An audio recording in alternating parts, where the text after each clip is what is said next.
ابلیس نے جب حضرت آدم علیہ السلام کو سجدہ کرنے سے انکار کیا تو اس وقت سے حق و باطل کی ایک مخالفت شروع ہو گئی، ایک جنگ شروع ہو گئی جو بعد میں اسلام و کفر کی شکل اختیار کر گئی، جو آج بھی جاری ہے اور قرآن و حدیث کے مطابق قیامت تک جاری رہے گی۔ اس مسلم حقیقت کو پس پوش ڈال کر چند مغرب زدہ، عقل پرست اور جدت پسند لوگ، جن میں بہت بڑے بڑے ادیب بھی شامل ہیں، انہوں نے ہمیشہ اس بات پر زور دیا کہ کسی نہ کسی طریقے سے اسلام اور کفر کو ایک ہی پلیٹ فارم پر لایا جائے، اسلام اور کفر کو مکس کیا جائے اور ایک ایسا معاشرہ قائم کیا جائے جہاں پہ اسلام اور کفر مکس ہوں اور لوگ زندگی گزار سکے۔ ان لوگوں کی یہ کوشش ہمیشہ ناکام تھی، ہے اور رہے گی، کیونکہ قرآنی فیصلہ ہے لکم دینکم ولی دین، تمہارے لیے تمہارا دین اور میرے لیے میرا دین۔ یعنی قرآن کے مطابق اسلام اور کفر دو مختلف ادیان ہے جو ہر اعتبار سے ایک دوسرے کے مخالف ہے اور کبھی بھی ایک ہی پلیٹ فارم کے اوپر اکٹھے نہیں ہو سکتے۔ اب ان لوگوں میں، ان شخصیات میں جو سرفہرست نام ہے وہ ہے سر سید احمد خان۔ سر سید احمد خان نے کس طرح اپنی تحاریر کے ذریعے، بالخصوص جنگ آزادی کے بعد، انہوں نے اپنے قلم کے ذریعے اس بات پر خاص زور دیا کہ اسلام اور کفر کو ہم ایک ہی پلیٹ فارم کے اوپر اکٹھے لا سکتے ہیں، ان کو ایک ہی پلیٹ فارم کے اوپر جمع کر سکتے ہیں۔ اس پہ تو چلے ہم انشاءاللہ اسی ویڈیو کے اندر گفتگو کریں گے، لیکن ہماری آج کی ویڈیو کا اصل مقصد یہ ہے کہ آج کے مغرب زدہ لوگ، جن کو فلسطین میں ظلم و بربریت نظر نہیں آتی، لیکن اگر کسی نے مغرب کے خلاف کوئی جملہ بول دیا تو سب سے پہلے جواب ان کی طرف سے ملے گا۔ ان لوگوں کی اس حرکت کے بارے میں قرآن کیا کہتا ہے، قرآن کیا فیصلہ ہے، اس پوری کہانی سے انشاءاللہ سورہ کافرون کی روشنی میں ہم پردہ اٹھائیں گے۔ ویڈیو کو پوری دیکھیے گا، امید ہے آپ کے بہت سے سوالات کے جوابات آپ کو مل جائیں گے، اور اس کے علاوہ اگر کوئی سوال خواہ وہ دینی لحاظ سے ہو یا تاریخی اعتبار سے ہو آپ کے ذہن میں اٹھتا ہے تو آپ کمنٹ سیکشن میں پوچھ سکتے ہیں۔ میں ہوں رضوان اللہ، امید ہے آپ سب خیریت سے ہوں گے۔ تو چلو شروع کرتے ہیں۔ بسم اللہ الرحمن الرحیم۔ قل یا ایھا الکافرون، کہہ دیجئے اے پیغمبر کہ یہ اے کافرو، لا اعبد ما تعبدون، کہ میں عبادت نہیں کرتا اس کی جس کی تم عبادت کرتے ہو، ولا انتم عابدون ما اعبد، اور نہ تم عبادت کرتے ہو اس کی جس کی میں عبادت کرتا ہوں، ولا انا عابد ما عبدتم، اور نہ میں عبادت کرنے والا ہو اس کی جس کی تم عبادت کرتے ہو، ولا انتم عابدون ما اعبد، اور نہ تم عبادت کرنے والے ہو اس کی جس کی میں عبادت کرتا ہوں، لکم دینکم ولی دین، تمہارے لیے تمہارا دین اور میرے لیے میرا دین۔ نزول کے اعتبار سے اس سورت کا 18واں نمبر ہے، یعنی اس سورت کے نازل ہونے سے پہلے 17 سورت نازل ہو چکی تھی، جس میں سورہ کوثر بھی شامل ہے۔ اب یہ سورت کس موقع پہ نازل ہوئی؟ اس سورت کے نزول کے پیچھے پوری کہانی کیا تھی، پورا بیک گراؤنڈ کیا ہے۔ مفسرین اس حوالے سے لکھتے ہیں کہ جب آپ صلی اللہ علیہ وسلم کو اللہ تعالیٰ نے نبوت سے و رسالت سے نوازا اور قریش مکہ کو پتہ چلا کہ محمد صلی اللہ علیہ وسلم نے نبوت کا دعویٰ کیا ہے، تو وہ دارالندوہ میں جمع ہوئے اور مشورہ کیا کہ ہر ایک کام کا ایک مقصد ہوتا ہے۔ محمد صلی اللہ علیہ وسلم نے جو دعویٰ کیا ہے کہ میں آخری نبی ہوں، اس کا بھی کوئی نہ کوئی مقصد ہوگا۔ کسی نے کہا کہ وہ مالی لحاظ سے کمزور ہے، تو اس کا مقصد یہ ہے کہ لوگ میرے قریب آئیں گے اور میری مدد کریں گے، تو اس وجہ سے انہوں نے نبوت کا دعویٰ کیا ہے۔ بعض نے کہا کہ یہ بات بھی صحیح ہے، لیکن وہ ایک خوبصورت نوجوان ہے، اللہ نے خاص جوانی دی ہے، اور جس عورت سے اس نے نکاح کیا ہے وہ ایک بیوہ ہے، تو وہ چاہتے ہیں کہ مجھے کوئی اچھا رشتہ مل جائے، تو اس لیے انہوں نے نبوت کا دعویٰ کیا ہے۔ اس حوالے سے کئی بھی اور بھی باتیں ہوئی۔ پھر وہ قریش مکہ ایک وفد کی صورت میں آپ صلی اللہ علیہ وسلم کے پاس آئے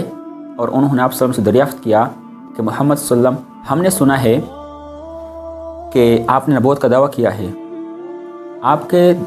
دعوی نبوت کی حقیقت کیا ہے؟ جس پر آپ صلی اللہ علیہ وسلم نے فرمایا کہ مجھے اللہ تعالیٰ نے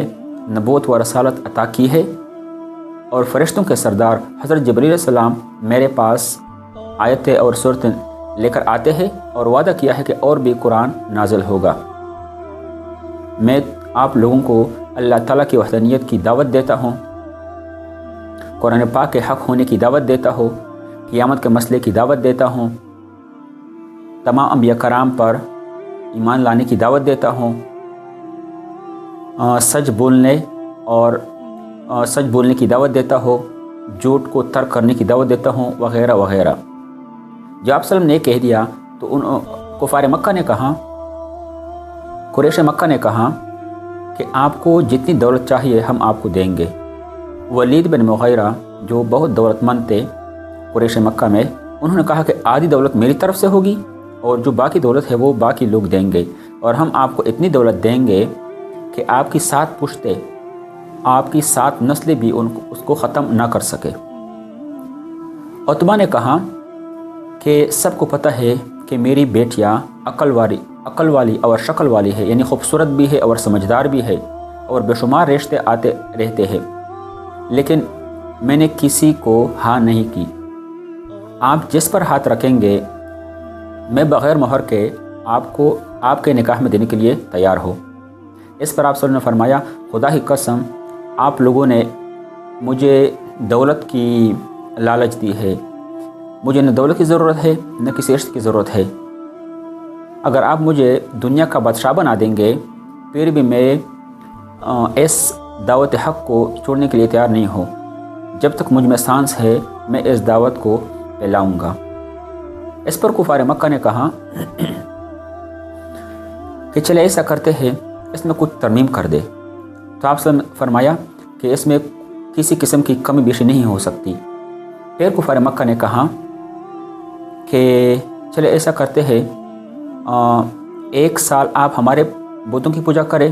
ان کو برا بلا نہ کہے، اور 1 سال ہم آپ کے خدا کی عبادت کریں گے، لیکن یہ جو آپ نے سلسلہ شروع کیا ہے اس سلسلے کو ختم کرے، کیونکہ اس سے اختلافات بڑھیں گے، گھر میں اختلاف ہوگی، یعنی گلی میں اختلاف ہوگی، شہر میں اختلاف ہوگی، تو یہ سارا ہماری جو امن ہے وہ خراب ہو جائے گی، تو آپ اس چیز کو ترک کر دے۔ بس اس طرح یعنی آپ 1 سال ہمارے معبودوں کی پوجا کرے اور 1 سال ہم آپ کے اللہ کی پوجا کریں گے۔ تو جب کفار مکہ نے یہ کہا تو آپ صلی اللہ علیہ وسلم خاموش ہو گئے، اور خاموشی کی وجہ یہ تھی کہ اس وقت یہ سورہ کافرون نازل ہونا شروع ہو گئی تھی۔ جب یہ سورت مکمل طور پر نازل ہوئی تو آپ صلی اللہ علیہ وسلم نے فرمایا کہ میری خاموشی کی وجہ یہ تھی کہ اس وقت ایک سورت نازل ہو رہی تھی جو ابھی میں آپ لوگوں کو پڑھ کر سنا رہا ہوں، اور وہ سورت کیا تھی؟ قل یا ایھا الکافرون۔ تو یہ سورت جب انہوں نے سنی تو وہ ناکام واپس چلے گئے۔ اب یہاں پہ ایک سوال پیدا ہوتا ہے، وہ یہ ہے کہ جب کفار مکہ نے کہا کہ آپ یہ جو سلسلہ آپ نے شروع کیا ہے اس کو ترک کر دو، اس سے اختلاف بڑھے گا، یہ ہوگا وہ ہوگا، کیا واقعی کفار مکہ قریش مکہ امن پسند تھے؟ واقعی آپ صلی اللہ علیہ وسلم کے خیر خواہ تھے یا کچھ اور بات تھی؟ تو اس کا جو جواب ہے وہ تو قرآن نے خود دیا ہے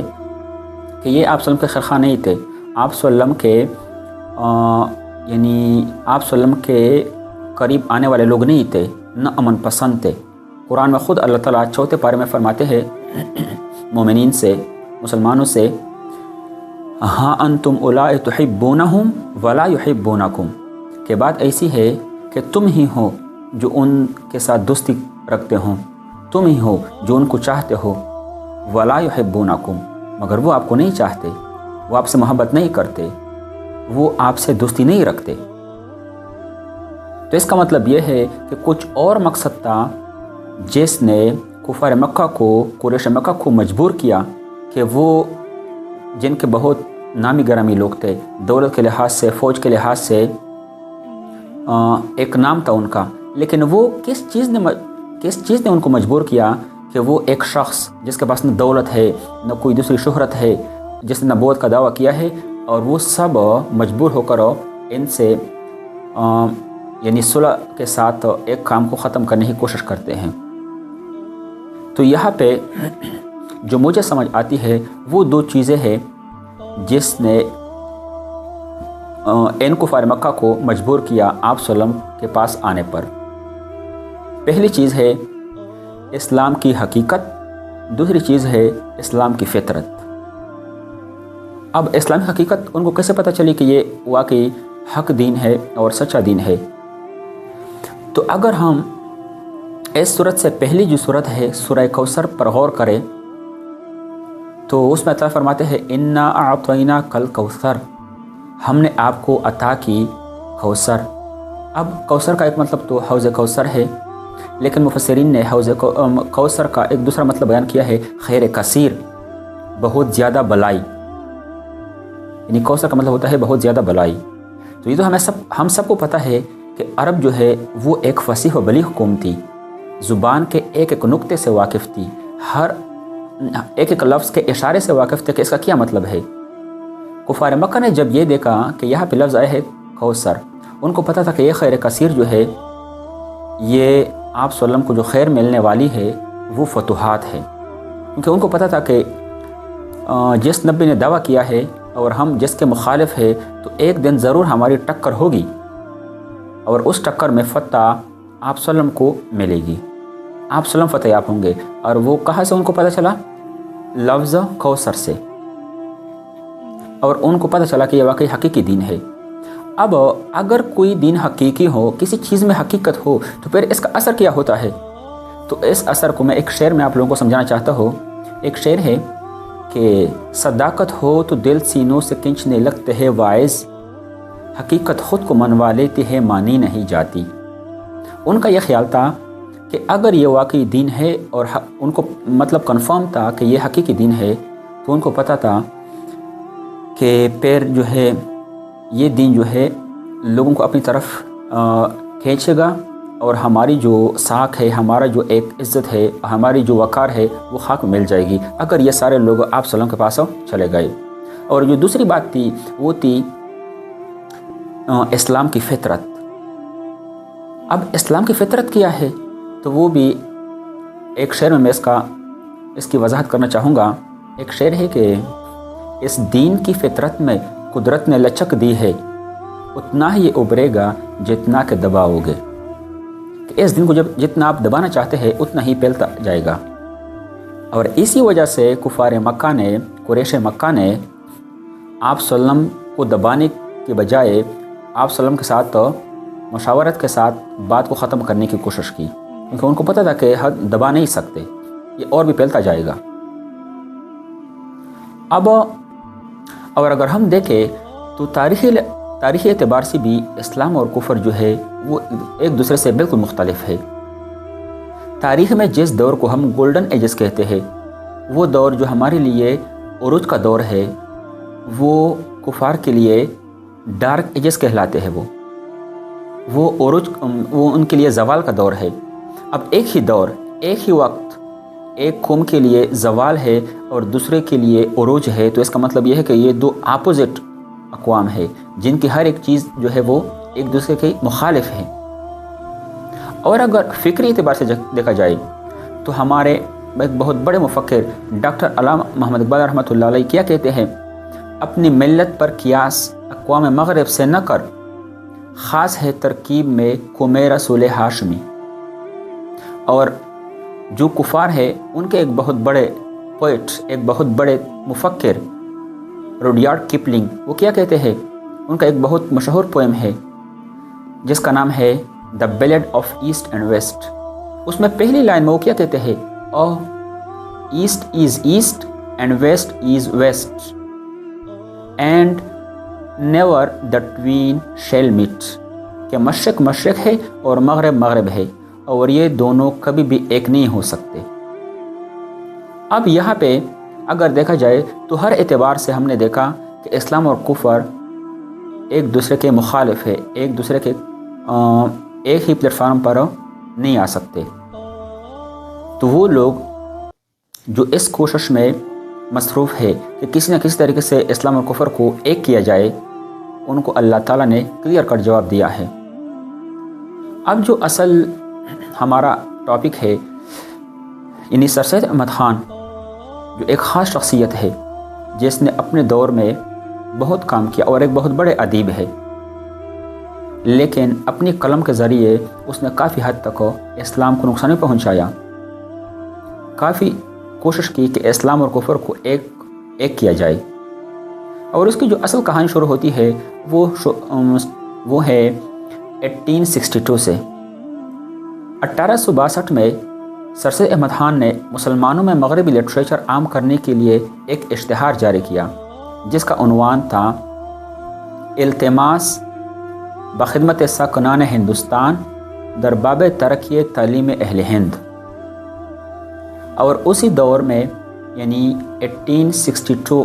کے 2 سال بعد 1864 میں 1864 میں اس نے غازی پور میں ایک ادارہ قائم کیا جس کا نام تھا سائنٹیفک سوسائٹی۔ پھر 2 سال بعد یہ ادارہ جو ہے وہ علی گڑھ منتقل کیا گیا، اور وہاں اسی ادارے سے انہوں نے ایک اخبار علی گڑھ گزٹ انسٹیٹیوٹ یا علی گڑھ انسٹیٹیوٹ گزٹ کے نام سے جاری کیا، اور اس اخبار میں اس نے مختلف مضامین لکھنا شروع کیے، اور بقول مولانا الطاف حسین حالی کے اگر ان مضامین کو یکجا کیا جائے تو کئی جلدیں مرتب ہو سکتی ہے۔